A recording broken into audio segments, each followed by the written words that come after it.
আলহামদুলিল্লাহি ওয়া কাফা ওয়া সালামুন আলা ইবাদিহিল্লাযীনা ইসতাফা আম্মা বা'দু ফাআউযু বিল্লাহি মিনাশ শাইতানির রাজীম বিসমিল্লাহির রহমানির রহিম উতলু মা উহিয়া ইলাইকা মিনাল কিতাব ওয়াকিমিস সালাহ ইন্নাস সালাতা তানহা আনিল ফাহশাই ওয়াল মুনকার ولذكر الله أكبر والله يعلم ما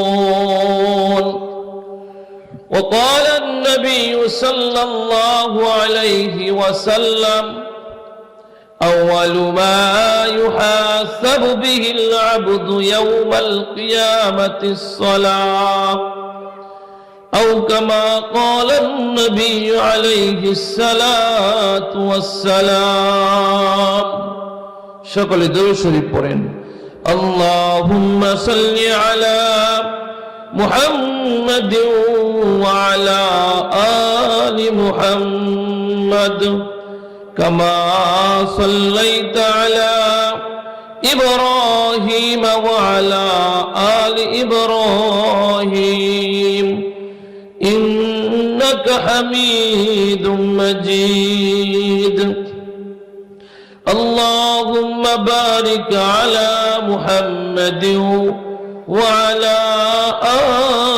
آل محمد كما باركت على إبراهيم وعلى آل إبراهيم إنك حميد مجيد بلغ العلا بكماله كشف الدجى بجماله حسنت جميع خصاله صلوا عليه وآله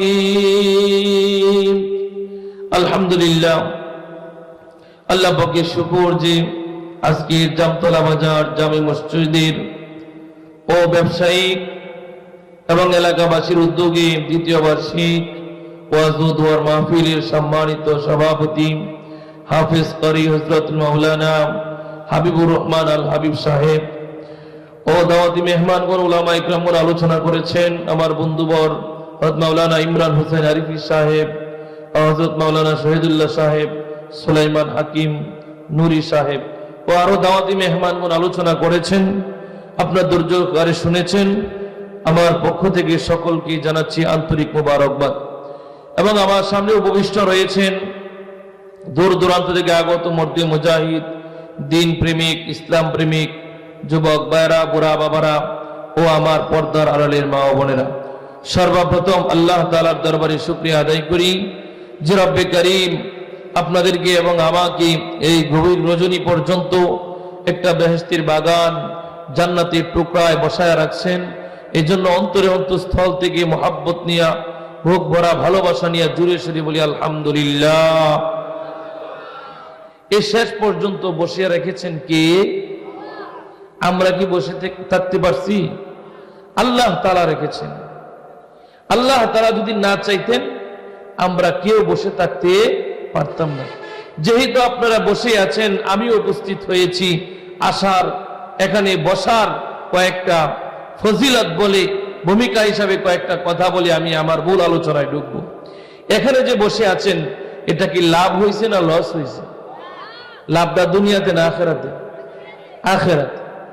এই জায়গায় যারাই বসছেন, যারা এখানে শেষ পর্যন্ত বসে আছেন, আল্লাহ নবীর হাদিস, যারা কোরআন ও হাদিসের মজলিসে বসে থাকে, তারা যদি উলামা ইকরামদের জবানের কথাগুলো নাও বুঝে, শেষ পর্যন্ত মুহাব্বত নিয়া কোরআন ও হাদিসের কথাগুলো মনোযোগ সহকারে শুনে, তারা যখন আখিরি মোনাজাত করে বাড়িতে যায়, আল্লাহ তাআলা হাদিসের পূর্ণাঙ্গ পুরস্কার তাদেরকে এইভাবে দান করবে, তারা বেগুনা মাসুম হয়ে বাড়িতে চলে যাবে।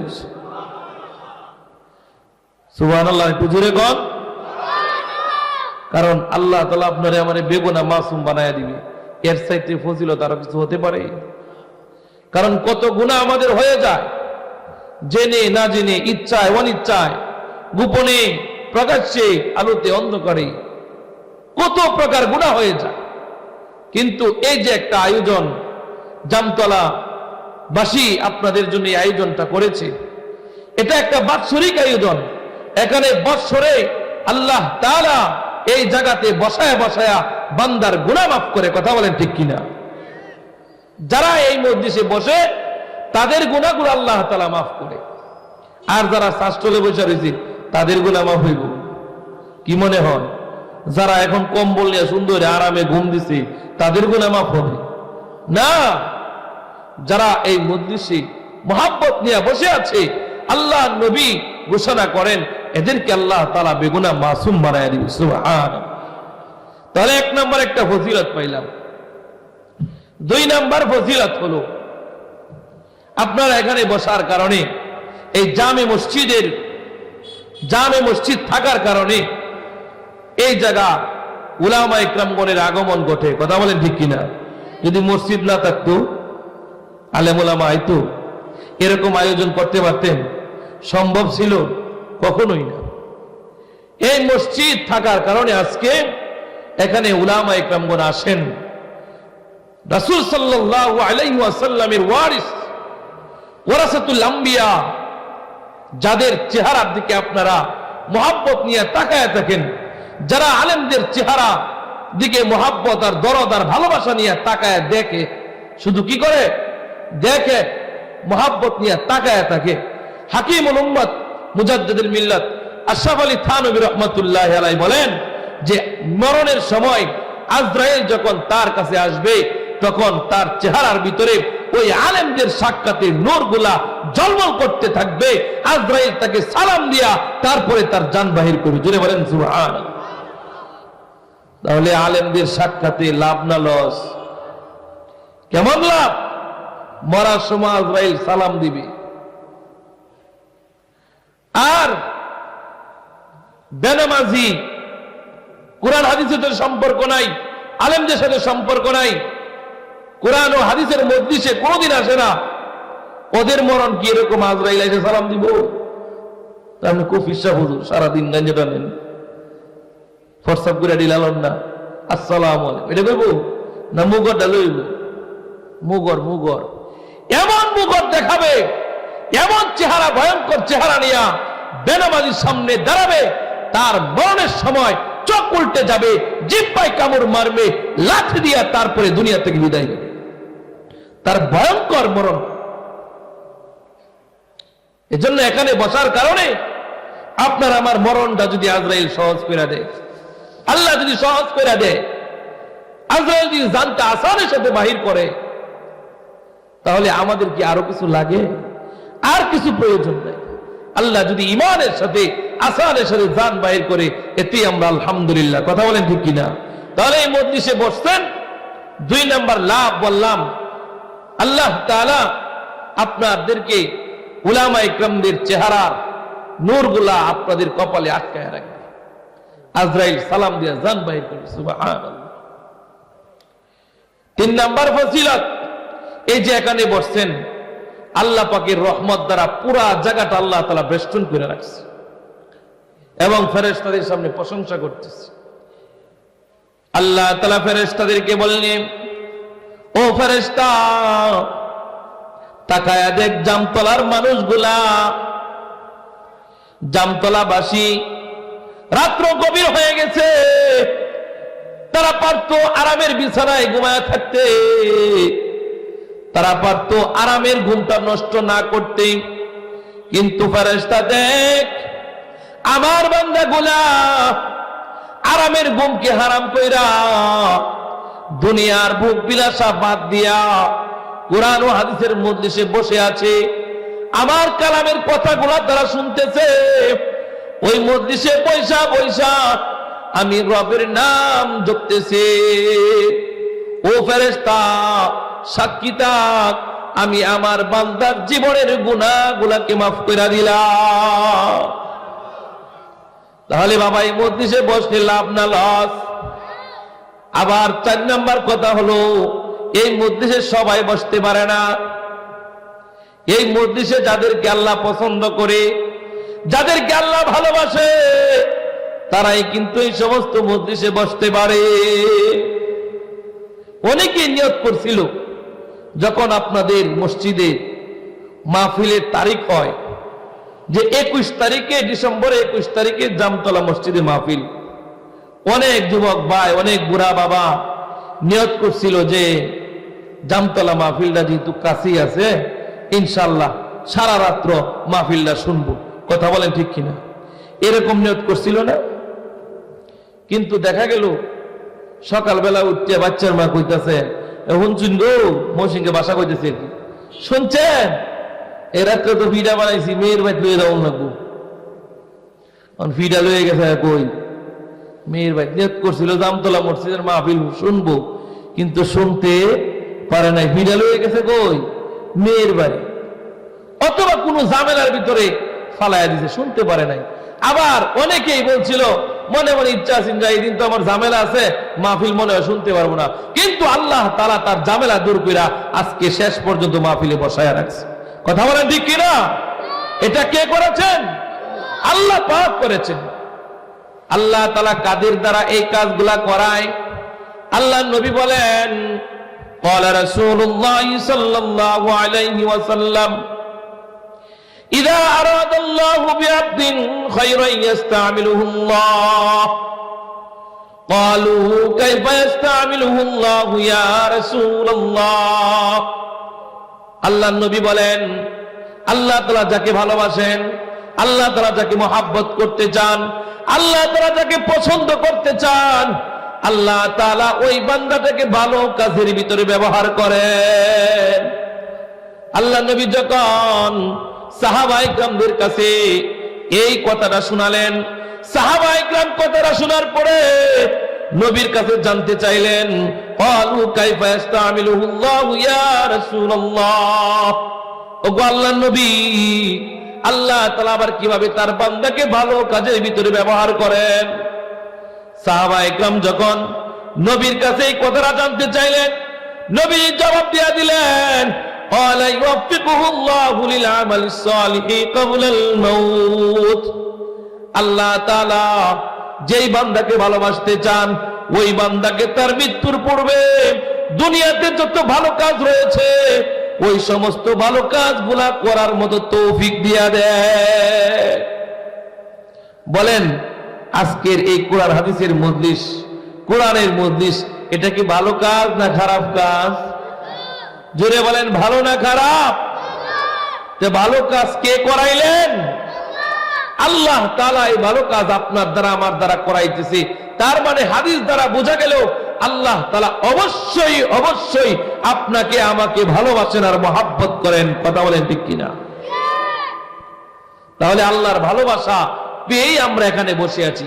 কথা বলেন ঠিক কিনা? আলহামদুলিল্লাহ। আমি যে আয়াত এবং হাদিস তেলাওয়াত করেছি, ভূমিকা হিসাবে যে কয়েকটা কথা বললাম, আল্লাহ তাআলা যেন আমাদের সবাইকে আমল করার তৌফিক দান। সকলে বলি আমিন। আমি যে আয়াত এবং হাদিস তেলাওয়াত করেছি, আয়াত এবং হাদিসকে সামনে রেখে কয়েকটি কথা বলবো। মা তাওফীক ইল্লা বিল্লাহ। আয়াতে কারীম আল্লাহ তাআলা বলেন তিনটা বিষয়। কয়টা? তিনটা বিষয় নির্দেশ দিয়েছে। মনোযোগ সহকারে শুনবেন। আপনারা কি বাগবেন? বাগলে আমার সুবিধা, ছুটতে গেলাম। আর যদি তাহেন তো আমার ঝামেলা আপনারা লই চলুন লাগবে। কথা বলেন ঠিক কিনা? আয়াতে কারিমা কয়টা বিষয়? তিনটা। কয়টা? এই পিছনে যুবক ভাই জুড়ে বলো, কয়টা? তিনটা। এই তিনটা বিষয় আল্লাহ তাআলা নির্দেশ দিতেছেন, উপদেশ দিতেছেন। আল্লাহ তাআলা বলেন, উতলু মা উহিয়া ইলাইকা মিনাল কিতাব। এটা হলো 1 নাম্বার বিষয়। 2 নাম্বার, ওয়াকিমিস সালাহ ইন্নাস সালাতা তানহা আনিল ফাহশাই ওয়াল মুনকার এটা হলো 2 নাম্বার বিষয়। 3 নাম্বার ওয়ালা যিকরুল্লাহি আকবার, এটা হলো 3 নাম্বার বিষয়। আয়াতে কারীম আল্লাহ তাআলা 3টা বিষয়ে বান্দাকে নির্দেশ দিতেছেন। 1 নম্বরে আল্লাহ তাআলা বলেন উতলু মা উহিয়া ইলাইকা মিনাল কিতাব। আল্লাহ তাআলা নবীকে বলেন, ও নবী, আপনার কাছে যেই কিতাব ওহী হিসাবে প্রেরণ করা হয়েছে ওই কিতাব আপনি তেলাওয়াত করুন। কাকে নির্দেশ দিয়েছেন? নবীকে। নবীকে আল্লাহ তাআলা বলতেছে আপনার কাছে যে কিতাব ওহী হিসাবে প্রেরণ করা হয়েছে ওইটা তেলাওয়াত করুন। ওহী হিসাবে নবীর কাছে কোন কিতাব প্রেরণ করা হয়েছে? কুরআন। নামটা কি ভাই? কুরআন। কুরআন শরীফ নবীর কাছে ওহী হিসাবে প্রেরণ করা হয়েছে, আর ওই কিতাবটা তেলাওয়াত করার জন্য আল্লাহ তাআলা নবীকে বলতেছে। সুতরাং কিয়ামত পর্যন্ত আনেওয়ালা উম্মত যারা রয়েছে সমস্ত উম্মতের জন্য কুরআন শিক্ষা করা ফরজ, কুরআন তেলাওয়াত করা ফরজ। কথা বলেন ঠিক কিনা? আমরা কয়জনই কোরআন তেলাওয়াত করতে পারি? কথা বলেন।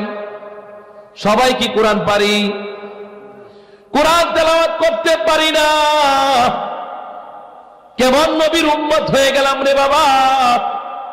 নবীর উম্মত দাবি করি, নবীর কৃষ্টিকালটা সবই মানি মনে করি, একবারে আশিকে রাসূল হয়ে গেলাম, অথচ নবীর কাছে যে কিতাব নাযিল করা হয়েছে ওই কিতাবটাই পড়তে জানি না। এমন একটা দামি কিতাব, যে কিতাব এর ভিতরে কোনো সন্দেহ নাই, যে কিতাবটা মুত্তাকিনদের জন্য হেদায়াত। আল্লাহ তাআলা বলেন লা রাইবা ফীহি হুদাল লিল মুত্তাকিন। যালিকাল কিতাব, এটা এমন একটা কিতাব লা রাইবা ফীহি, যার মধ্যে কোনো সন্দেহ নাই। সন্দেহ আসেনি? সন্দেহ তো নাই, সন্দেহের কোনো অবকাশও নাই। চিল্লায়া বলেন সুবহানাল্লাহ। যার ভিতরে কোনো সন্দেহের অবকাশ নাই। আর এটা এমন একটা কিতাব যে কিতাবটা মুত্তাকিনদের জন্য হেদায়াত। যারা আল্লাহকে বিশ্বাস করে, যারা মুসলমানের ঘরে জন্ম নিয়েছে, তার মানে প্রত্যেকটা মুমিনের জন্য কুরআন হলো হেদায়াত। অথচ মুমিন কোরআন পড়তে জানে না, মুমিন কোরআন পড়ার জন্য তার আগ্রহ নাই। এমন অবস্থা আমাদের, কোরআন শিক্ষা করার প্রতি কোনো আগ্রহ নাই, কোরআনের মহাব্বত আর ভালোবাসা আমাদের অন্তরে নাই। কোরআন যারা পড়তে পারি না, অন্ততপক্ষে কোরআনের ভালোবাসা হৃদয়ে থাকা দরকার। কথা বলেন ঠিক কিনা? কারণ কোরআনের ভালোবাসা যার অন্তরে আছে তার ঈমান আছে। চিল্লায়া বলেন সুবহানাল্লাহ। কিতাবুল্লাহকে মহাব্বত করা এটা ঈমানের একটা আলামত, ঈমানদারদের একটা আলামত। কথা বলেন ঠিক কিনা? কারণ কোরআনকে কোনো জায়গায় যদি অবমাননা করা হয়, কোন মুসলমানের সন্তান সে দাঁড়ায় থাকতে পারে না, সাথে সাথে ওই নাফরমানকে দুনিয়া থেকে বিদায় করে দিতে চায়। কথা বলেন ঠিক কিনা? কোন মুসলমানের সন্তান কোরআনের অবমাননা সহ্য করতে পারে না। যারা সহ্য করতে পারে ওরা কোরআনকে ভালোবাসে না। কথা বলেন ঠিক কিনা? কোরআন এমন একটা কিতাব যার ভালোবাসা হৃদয়ে থাকা দরকার। এমনও ঘটনা আসছে কোরআন পড়তে জানে না, কিন্তু কোরআনের ভালোবাসা অন্তরে আছে। প্রত্যেক দিন থাক থেকে কোরআন নামায়, কোরআনটারে খুব ভালোবাসে, থাক থেকে কোরআনটা নামায়া সুন্দরভাবে কোরআনটাকে বুকের সাথে জড়ায়, চুমুকায়, কোরআনটাকে চোখে লাগায়, আল্লাহর কাছে ফরিয়াদ করে, মালিক আমি কোরআন পড়তে জানি না, আমি ছোট সময় কোরআন পড়তে পারি নাই, কোরআন শিখতে পারি নাই, কিন্তু তোমার কোরআনটাকে আমি মহাব্বত করে ভালোবাসি। কোরআনটা খুলে আঙ্গুল দইরা দইরা কোরআনের প্রত্যেকটা লাইনে হাত ঘুরাই আর বলে, মাওলা এটা তোমার কালাম, আমি বিশ্বাস করি, এটা তোমার কথা, আমি বিশ্বাস করি। প্রত্যেকটা লাইনে লাইনে হাত ঘুরায় ঘুরায়া আল্লাহর কালামের সাক্ষী দেয়, আর চোখ থেকে পানি ছাইরা ছাইরা কাঁদে, আর কোরআনের ভালোবাসা প্রকাশ করে। ওই বান্দা কোরআন পড়তে জানে না, কিন্তু কোরআনকে ভালোবাসে। কোরআনকে ভালোবাসার খাতিরে আল্লাহ তাআলা ওই বান্দাকে মাফ করিয়া জান্নাত উপহার দিয়া দিছে। এ বাবা, কোরআন তুমি পড়তে জানো না, কোরআনকে মহব্বত করো, কোরআনের মজলিসগুলোকে মহব্বত করো। তোমার বাড়িতে একটা কোরআন রাখো। এখন তো বাড়িতে কোরআন পাওয়া যায় না, ডিজিটাল হইতে হইতে মাথা তাল হয়ে গেছে। মাথা কি হয়ে গেছে? হ্যাঁ, মনে হয় আধুনিক বোঝা যায়।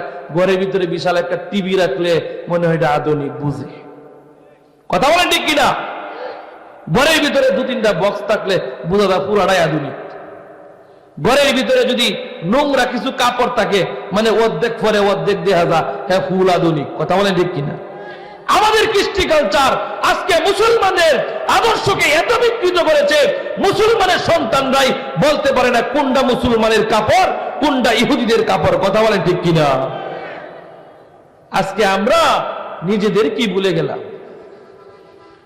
মুসলমানদের কোনো আদর্শ আমাদের ভিতরে নাই, আধুনিক হয়ে গেছি, আধুনিক। এখন আর ঘরে কোরআন পাওয়া যায় না, ঘরের ভিতরে টিভি টিকে আছে, টিভির জন্য আবার প্যাকেট করা আছে, আবার একটা বুকরাও আছে। হুজুর ঢুকলে বুকরা ফালাইয়া দেয়, হুজুর গেলে বুকরা আবার উড়াইয়া দেয়। কথা বলেন ঠিক কিনা? এ মুসলমানের দুস্থ, কার জন্য কি করতেছ?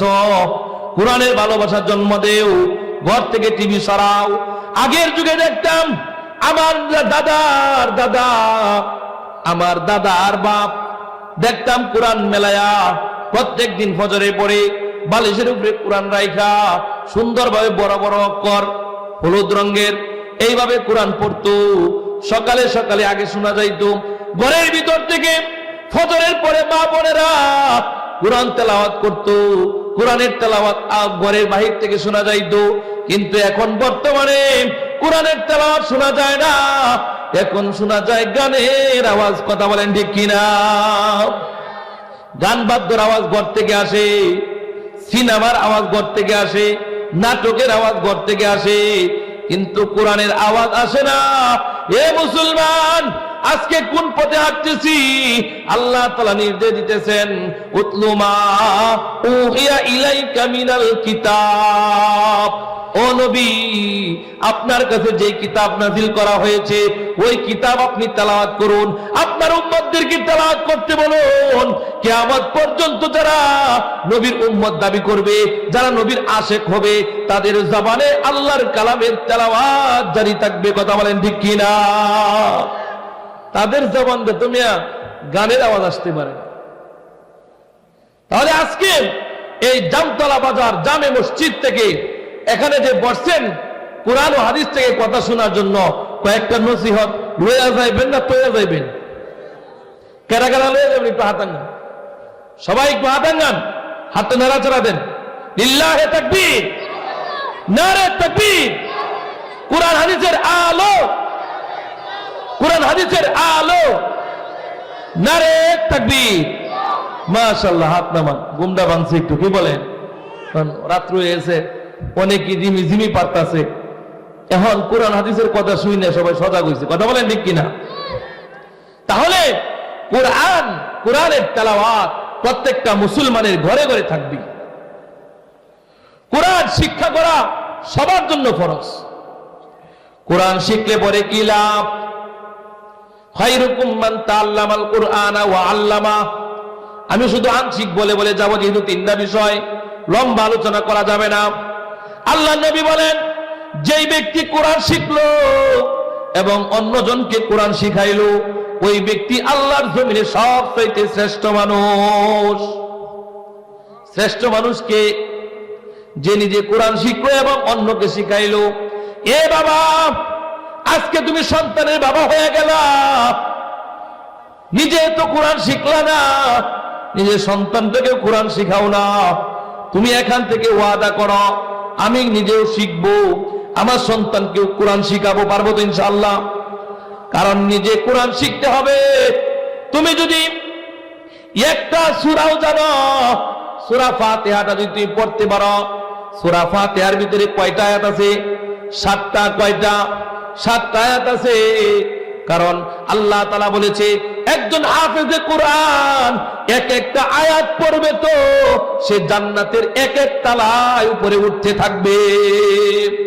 তাহলে হাফেজ সাহেব যদি 6666টা আয়াত পড়ে যদি 6666 তালা পেতে পারে, ও মুসলমান, ও দোস্ত, তোমাদেরকেও বলে যাই, তুমিও যদি আল্লাহর কালাম থেকে 7টা আয়াত মুখস্থ করতে পারো, আল্লাহ তাআলা তোমাকে 7 আয়াতের বদৌলতে 7 তালা বিশিষ্ট একটা জান্নাতি বিল্ডিং দান করবে। তাহলে কোরআন শিক্ষা করা দরকার আছে না নাই? আমরা কোরআন শিখবো তো ইনশাআল্লাহ। কারণ কোরআন আমরা তাবলীগে দেয়া শিখি, চাই মাদ্রাসা দেয়া শিখি। কোরআনের এক একটা হরফ কেউ যদি তেলাওয়াত করে, আল্লাহ তাআলা প্রত্যেকটা হরফের বিনিময়ে 10টা করে নেকি দান করে। কেউ বলল আলিফ, আল্লাহ 10 নেকি দিয়ে দিল। কেউ বলল লাম, 10 নেকি দিয়ে দিল। কেউ বলল মিম, 10 নেকি দিয়ে দিল। তার মানে প্রত্যেকটা হরফের বিনিময়ে আল্লাহ তাআলা 10টা করে নেকি দান করে। শুধু তাই নয়, আপনি আমি যদি মারা যাই, যখন আপনাকে আমাকে কবরে রাখা হবে, কবরে রাখার সাথে সাথে ফেরেশতারা চলে আসবে, আয়েশা আপনাকে প্রশ্ন করার জন্য আসবে। ওই কোরআন কিন্তু দুনিয়া থাকবে না। দুনিয়া তো খুব কামাই করছেন, খুব দুনিয়ার লাগে কাঁদছেন, সারা জীবন দুনিয়াতে খাড়ায় দিয়েছেন, শরীরের শক্তি দুনিয়ার জন্য ব্যয় করছেন, কাঁচা চুলগুলা পাকায় লাইছেন, শরীরের মাজা দুর্বল হয়ে গেছে। আগে তো মানুষের লাঠিলে ধরেতেন, এখন নিজেই লাঠিতে চলেন। কথা বলেন ঠিক কিনা? এই যে দুর্বল হয়ে গেছেন, কিন্তু এখনো হুঁশ আসে না, এখনো তো আমি কোরআন পড়তে জানি না। দুনিয়া কামাই করার জন্য হায়াত শেষ করলেন, কিন্তু কবরে আপনার দুনিয়া যাবে না।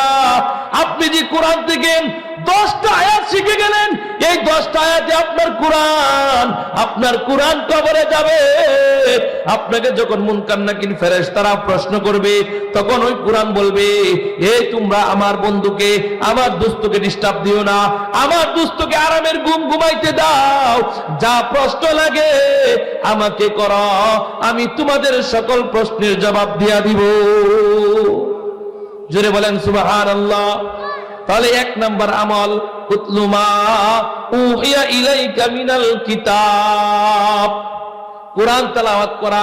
করব তো ইনশাআল্লাহ, আল্লাহ তাআলা কবুল করুক। 1 নাম্বার আমল বললাম, মনে রাখবেন। হ্যাঁ ইনশাআল্লাহ, 3টা শেষ করব ইনশাআল্লাহ।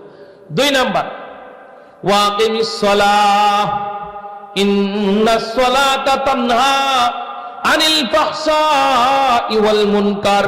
একটু মনোযোগ দিয়ে শুনেন বাবা, এই জায়গা আল্লাহ তাআলা বলতেছেন আকিমিস সালাহ, নামাজ কায়েম করো। নামাজ কায়েম করা মানে কি? এখন তো অনেকেই বলে নামাজ কি হুজুরের পিছনে ঘুরে ঘুরে কায়েম করে, এটা কি কায়েম কর?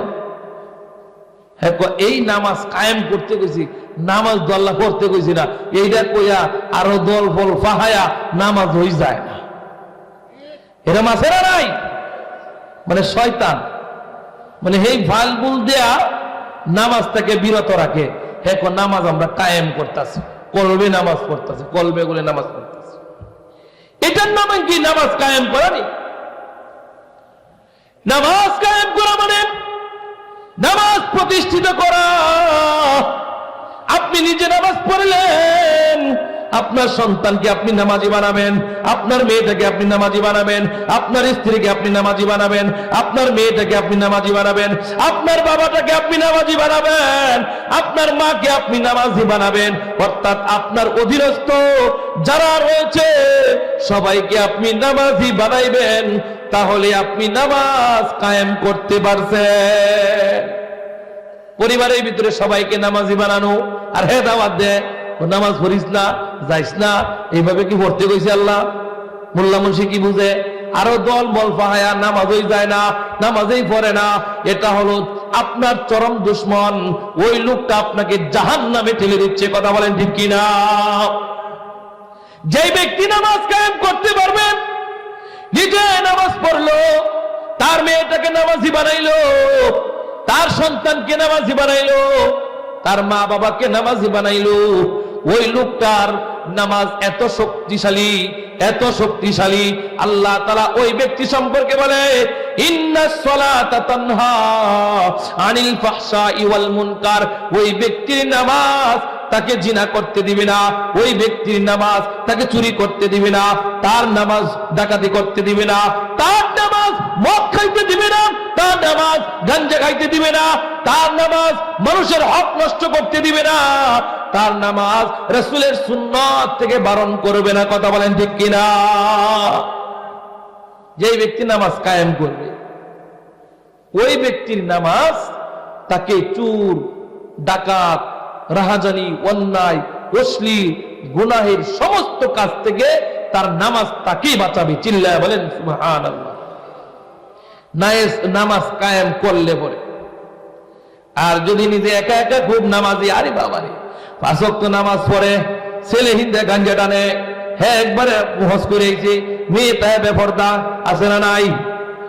নামাজ পড়তে পড়তে কপালে দাগ ফলাইয়া দিছে, কিন্তু ফ্যামিলির কেউ নামাজ পড়ে না। বলেন তো নামাজ কায়েম করছে নাকি? নামাজ কায়েম করতে পারে নাই। আমার কথাটা বুঝছেন আপনারা? নামাজ কায়েম কোনটা? নিজেই নামাজ পড়েছে, সন্তানরা কেউ নামাজ পড়ে না, সবাই সারা রাত টিভি দেখে, টিভি দেখতে দেখতে ঘুমায়, সারা রাত মোবাইল টিপে, বাপে কোনো খবর লয় না। ওই সন্তানগুলো বেনামাজি হওয়ার কারণে, তার মেয়েটা বেপরদিগি হওয়ার কারণে, তার টিভিটা বেপরদি হওয়ার কারণে, যখন নামাজের কারণে সে জান্নাতের দিকে যাওয়া শুরু করবে, মেয়ে যায় বলবো, ও আব্বা তুমি কই যাও? আমরা তো তুমি নামাজের কথা বলো নাই। মেয়ে ছেলে যায় বলবে, আব্বা তুমি কোন দিকে যাও আমরা থইয়া? তুমি তো আমরা নামাজের কথা কও নাই, তুমি খালি নামাজ পড়ছিলা, তুমি কোরআন পড়ছিলা, তুমি তো খালি হক কথা কইছিলা, কিন্তু আমাদেরকে তো কিছু বলো নাই। ও বাবা, আজকে একা জাহান্নামে যাব না। মেয়ে বলবে, বাবা রে, তুমি যদি দুনিয়াতে আমাদেরকে পর্দা পরিধায় রাখতা, আমাদেরকে নামাজের কথা বলতা, তাহলে তো আজকে আমরা জাহান্নামী হইতাম না। চলো চলো আমাদের সাথে জাহান্নামে চলো। জোরে বলেন নাউযুবিল্লাহ। নামাজ কায়েম না করতে পারলে বাবা জাহান্নামে নামাজ পড়ে যাওয়া লাগবো। কিছু মুসল্লি তো একবারে জাহান্নামে যাইবো। ফাওয়াইলুল লিল মুসাল্লিন। এমন কিছু নামাজি আছে, মুরগিরে আদা দিলে যেমনি টুহর মারে, হেমনে কলে বলে কোনো মতো খালি তাতে মানুষ নামাজি কয়, নামাজ না পড়লেও কিরম দেয়া যা আয়া গেলে আল্লাহ শেষ, নামাজ শেষ। ওই সমস্ত নামাজির জন্য হলো ওয়াইল নামক জাহান্নাম। জোরে বলে নাউযুবিল্লাহ। নামাজ খালি পড়াম। আল্লাহ তাআলা নির্দেশ দিতেছেন, তোমরা নামাজ প্রতিষ্ঠিত করো, নিজে নামাজ পড়ো, তোমার পরিবারের ভিতরে নামাজ কায়েম করো। পরিবারে নামাজ কায়েম করলা, সমাজে এবার কায়েম করো, সমাজে কায়েম করলা, এবার শক্তিশালী হইলে আরেকটু কায়েম করো, রাষ্ট্রে কায়েম করো।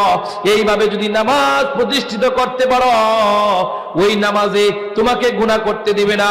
ইন্নাস সালাতা তানহা আনিল ফাহশাই ওয়াল মুনকার। ওই নামাজেই তোমাকে সকল প্রকার গুনাহ থেকে বাঁচায় রাখবে। আর এখন বাঁচায় রাখে না, কারণটা কি? কারণ নামাজ এখনো প্রতিষ্ঠিত হয় নাই। নামাজ প্রতিষ্ঠিত হয়েছে? হয় নাই। নিজে খালি একা একা গুতাই, কিন্তু সন্তানরা যে নামাজ পড়ে না, তাদেরকে একদিনও বলি না। নামাজ এখনো প্রতিষ্ঠিত হয় নাই, যার জন্য এই নামাজে কোনো কামেই হয় না। এই জন্য বাবা, নামাজীদের পরিচয় আবার হাদিসের মাধ্যমে দেওয়া হচ্ছে। আল্লাহ নবী বলেন, বাইনাল আবদি ওয়া বাইনাল কুফরি তারকুস সালাত। যেই ব্যক্তি নামাজ পড়ে সে হলো মুমিন, যে নামাজ পড়ে না সে হলো কাফের। কে বলেছেন? জোরে বলেন। আল্লাহ নবী বলেছেন, যারা নামাজ পড়ে তারা হলো মুমিন, যারা নামাজ পড়ে না তারা হলো কাফের। কিন্তু দেখা যায় মুফাসসিরিন ইকরামগণ তারা বলেছেন যে এখানে কাফের না, একটু শীতলতা করেছেন, নবীর জবান দিয়ে এই কথাটা বাইর হইছে, এটাই তো অনেক বড় কথা। বলেন ঠিক কিনা? এটা আবার শীতলতা কি দরকার? কিন্তু যেহেতু শীতলতার ব্যাপারে বলা হয়েছে, কাফের সরাসরি বলতে না করছে, কাফের বলবো না, কিন্তু হাদিসের স্পষ্ট তরজমা আপনারাই বলেন, বাইনাল আবদি ওয়া বাইনাল কুফরি তারকুস সালাত। কাফের একজন বান্দা, ঈমানদার একজন বান্দা, তার ভিতরে পার্থক্য হলো একমাত্র নামাজ। আমার একটা ঘটনা বলি, আমাদের এই জায়গা একজন হিন্দু বেটার ছেড়া আর একজন মুসলমান লোকের ছেলে, দুজন চেহারা একরকম, কিন্তু আমি চিন্তারি না, খুব টেস্ট লাগে, মানে চেহারা ছবি সুন্দর, উঁচাই লম্বা হুজুর একরকম, আমার তো ফেস লাগে কেন সালাম হদি তারি না, এটা হিন্দু না মুসলমান, কারণ মুখে নাই দাড়ি, কি নাই মাথাত নাই টুপি, মুখে নাই দাড়ি, সালাম দিতে আমার খুব কষ্ট হয়, সালাম দিতে পারি না, চিনি না, আজ পর্যন্ত সালাম দিতে পারি না, আর সেও কোনোদিন সালাম হদেই নাই, সালাম হদি হতে হতো চিনলাম বলি এটা মনে হয় মুসলমান। তার মানে তার মুখে দাড়ি না থাকার কারণে আমার চিনতে অসুবিধা হচ্ছে। এ যুবক ভাইরা, আজকে কতভাবে তুমি গুনাহ করে ফেলাও, কত রকমের গুনাহ অজান্তেই হয়ে যায়, আর বাবার কয়েকটা টাকা পাও, এই টাকা দিয়ে আবার দাড়িগুলা কামাও, টাকা দিয়ে গুনাহ কিনো তুমি, তোমার কি একটু আফসোসও লাগে না? তোমার চেহারা যদি দাড়িগুলা থাকতো আমি বুঝতাম তুমি অবশ্যই একজন মুসলমান। কথা বলেন ঠিক কিনা? এখন তো আমার বুঝতে খুব কষ্ট।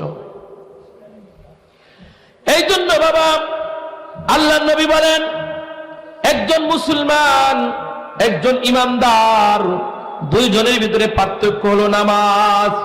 সুতরাং যে নামাজ পড়বে সে হলো ইমানদার, যে নামাজ পড়ে না সে হলো কাফের। সুতরাং একজন ইমানদারের দায়িত্ব হলো, ইমানের পরিচয় হলো সে 5 বেলা মসজিদে যায় সাক্ষাৎ করবে, 5 বেলা আল্লাহর কুদরতি কদমে সেজদা দিবে। যেই ব্যক্তি 5 বেলায় আল্লাহর কুদরতি কদমে সেজদা লাগায়া দেয়, ওই ব্যক্তির শরীরে কোনো গুনাহ থাকে না, তার সম্পর্ক আল্লাহর সাথে হয়ে যা। এ বাবা, আমার আলোচনা শেষ করে দেব। আল্লাহর বান্দাগুলো আল্লাহর সামনে 2 জায়গা দাঁড়ায়, একটা হলো জমিনে আর একটা হলো আকাশে। 1 নাম্বার জমিনের জায়গা একটাই, কেউ যদি আল্লাহর সামনে দাঁড়াইতে চায়, কেউ যদি আল্লাহর সাথে সাক্ষাৎ করতে চায়, সে যেন নামাজের ভিতরে দাঁড়ায়া যায়। যে নামাজের মধ্যে দাঁড়াইলো সে আল্লাহর সামনে দাঁড়াইলো, মরার পরে আবার হাসরে আল্লাহর সামনে দাঁড়াবে। সুতরাং 2 জায়গায় বান্দা আল্লাহর সামনে দাঁড়াবে। জমিনের ভিতরে যারা নামাজ পড়ে তারা আল্লাহর সামনে দাঁড়ায়া থাকে। আল্লাহর সামনে কেমনে দাঁড়াইবা? আল্লাহ তাআলা বলেন, আল্লাযীনা হুম ফি সালাতিহিম খাশিউন। আল্লাহর সামনে তোমরা নামাজে এইভাবে দাঁড়াইবা, বিনয়ের সাথে, নম্রতার সাথে, বিনয়ের সাথে এমন ভাবে দাঁড়াইবা, শুধু কলাপ বিনয়ে, কলাপের ভিতরে নামাজে দাঁড়াইলে দুনিয়ার সমস্ত কথাবার্তা জায়গা নেয়। কথা বলেন ঠিক কিনা? নামাজে দাঁড়াইছে মন এইদিকে যায়। কোন পুরুষ এবং মহিলা যেই ব্যক্তি নামাজের মধ্যে দাঁড়ায়, আল্লাহ যেই বান্দা নামাজের ভিতরে দাঁড়ায়, দাঁড়ানোর সাথে সাথে আল্লাহ তাআলা ওই বান্দার প্রতি মনোনিবেশন করেন। যখন বান্দা নামাজে দাঁড়ায়া কেরাতগুলা শুরু করে আল্লাহ তাআলা মনোযোগ সহকারে শোনেন। আবার যখন বান্দার কলব অন্যদিকে সরে যায়, আল্লাহ তাআলা বলে, বান্দা আমার চাইতে দাতা আর কে আছে? তোর চেহারাটা কোন দিকে নিয়ে গেলে? আবার বান্দা যখন তার কলবটা আবার নিজের নামাজের ভিতরে আনে, এবার আল্লাহ তাআলা মনোযোগ দেয়। আবার যখন তার কলব অন্যদিকে নিয়ে যায়, এবার আল্লাহ ডাইকা বলে, এ বান্দা আমার চাইতে সুন্দর মালিক আর কি আছে? কোন দিকে তুই তাকাইলে? আবার বান্দা যখন চেহারা নিয়ে যা, এইভাবে আল্লাহ তাআলা 3 বার মনোনিবেশন করার পরে আল্লাহ তাআলা আর তাকায় না। কারণ ওই নামাজ দ্বারা সে হাসরের ময়দানে মাপ পেয়ে যাবে, তার দায়বদ্ধতা সেরে যাবে। কিন্তু আল্লাহ তাআলা যেই নামাজ চান খুশু এবং খুজু, ওই নামাজ হয় নাই। যখন সে বিনয়ের সাথে আল্লাহর সামনে দাঁড়াবে, নম্রতার সাথে আল্লাহর সামনে দাঁড়াবে, তখন আল্লাহ তাআলা তার জবানের কালামের তেলাওয়াতগুলো শুনতে থাকে। আলহামদুলিল্লাহি রাব্বিল আলামিন, আর রহমানির রহিম, মালিক ইয়াউমিদ্দিন, ইয়্যাকা না'বুদু ওয়া ইয়্যাকা নাস্তাঈন। এই কথা যখন বান্দা বলেন, এবার আল্লাহ তাআলা ডাইকা বলে, হে বান্দা তুই আমার কাছে যা চাইবি আমি আল্লাহ তোকে তাই দিতে প্রস্তুত। যখন বান্দা মনোযোগ সহকারে নামাজের ভিতরে এইভাবে তেলাওয়াত গুলা করে তখন আল্লাহ যা চাইবি তাই দিতে প্রস্তুত। বলেন সারাদিন 10 ঘন্টা 20 ঘন্টা ডিউটি করছেন, ডিউটির পরে যত পরিশ্রমী হোক বেতন তো হয়ে যায়। সারাদিনের মজুরি যেটা দেওনের,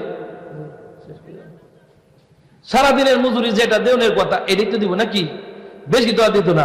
আল্লাহ তাআলা বলে মাত্র 5 মিনিট এসির ভিতরে বসা মসজিদে ঢুইকা সুন্দরভাবে ওযু বানায়া শুধু 5 মিনিট দাঁড়ায় রইলা, আল্লাহ কয় বান্দা তুই আমার কাছে যা চাইবি আমি আল্লাহ তোকে তাই দিয়ে দেব। জোরে বলেন সুবহানাল্লাহ। তাহলে আল্লাহ তাআলা এই ইবাদত নামাজ কত বড় ইবাদত, এই নামাজে কেউ যদি নম্র এবং বিনয়ের সাথে দাঁড়ায় তখন আল্লাহ তাআলা এত খুশি হন। জোরে বলেন সুবহানাল্লাহ। হুজুর বসে আছেন, আরেকটা আমল, যে দুইটা আমল বলছি, 1 নাম্বার আমল কি বলছি জোরে বলেন, কোরআন তেলাওয়াত। কি কোরআন তেলাওয়াত। 2 নাম্বার আমল নামাজ, খুশু এবং খুজুর সাথে অঙ্গ প্রত্যঙ্গ গুলাও যাতে বিনয়ের সাথে নামাজের ভিতরে দাঁড়ানো হয়, কারণ আল্লাহর সামনে দাঁড়াইছেন যাতে কোনো প্রকার বেয়াদবি না হয়। 3 নাম্বার ওয়ালা যিকরুল্লাহি আকবার, এটা হলো 3 নাম্বার আমল। আল্লাহ তাআলা বলতেছে এই আমলটা হলো আকবার, অনেক বড়। জিকির এমন একটা ইবাদত, যে ইবাদত করলে পরে ওযু লাগে না, যে ইবাদত করলে শোয়া অবস্থায় করা যায়, যে ইবাদত দাঁড়ানো অবস্থায় করা যায়, চলা অবস্থায় করা যায়, ফসলের ভিতরে কাজ করতেছেন, ক্ষেত খামারে কাজ করার সময় করা যায়, ফ্যাক্টরির ভিতরে কাজ করতেছেন ওই সময় করা যায়। জিকির এমন একটা ইবাদত যার জন্য আল্লাহ তাআলা বলেন ওয়ালা যিকরুল্লাহি আকবার, এটা এমন একটা বড় ইবাদত বান্দা সর্বহালতে সর্ব অবস্থায় আমাকে ডাকাডাকি করতে পারবে। কারণ প্রত্যেক জিনিস পরিষ্কার করার যন্ত্র আছে। নবীজি বলেন লিকুল্লি শাইইন ফিকারাতুন ওয়া ফিকারাতুল কুলুবি যিকরুল্লাহ, প্রত্যেকটা জিনিস পরিষ্কার করার যন্ত্র আছে, কিন্তু কলবের গুনাহের ময়লা পরিষ্কার করার যন্ত্র হলো একমাত্র আল্লাহ পাকের জিকির। আল্লাহর নবীর কন্যা ফাতিমাতুজ জোহরা রাদিয়াল্লাহু তাআলা আনহা, তিনি স্বামীর ঘরে চাটকি ঘুরাইতে ঘুরাইতে হাতগুলা ঠুসা পড়ে গেছে। 1 মিনিট লাগবে ইনশাআল্লাহ, বলে শেষ করে দিচ্ছি। হাতগুলা ঠুসা পড়ে গেছে।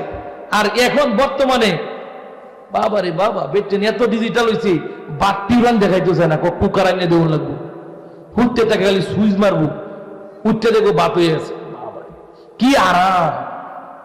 স্বামীর ঘর করতে যায় ফাতিমাতুজ জোহরা রাদিয়াল্লাহু তাআলা আনহা নিজের হাতে ঠুসা বানায় রেখেছে। জান্নাতের সন্তাননি ফাতিমা আল্লাহর নবীর কাছে গেছে, যায় বলতেছে ওগো আব্বা জান, আমি কাজ করতে করতে হাতের মধ্যে ঠুসা বানায় দিছি, আপনার কাছে তো অনেক গনিমতের মাল আসছে, অনেক দাসদাসী আসছে, আপনি যদি আমাকে গনিমতের একটা বন্ড দিতেন, আমি কাতার বন্দী হয়ে দাঁড়ায় গেলাম। সবাই গনিমতের মাল নেওয়ার জন্য কাতার বন্দী হয়ে দাঁড়ায় গেছে। ফাতিমাতুজ জোহরা রাদিয়াল্লাহু তাআলা আনহু যখন নবীর কাছে গেলেন, নবীজি ডাক দিয়া বললেন ওগো মা,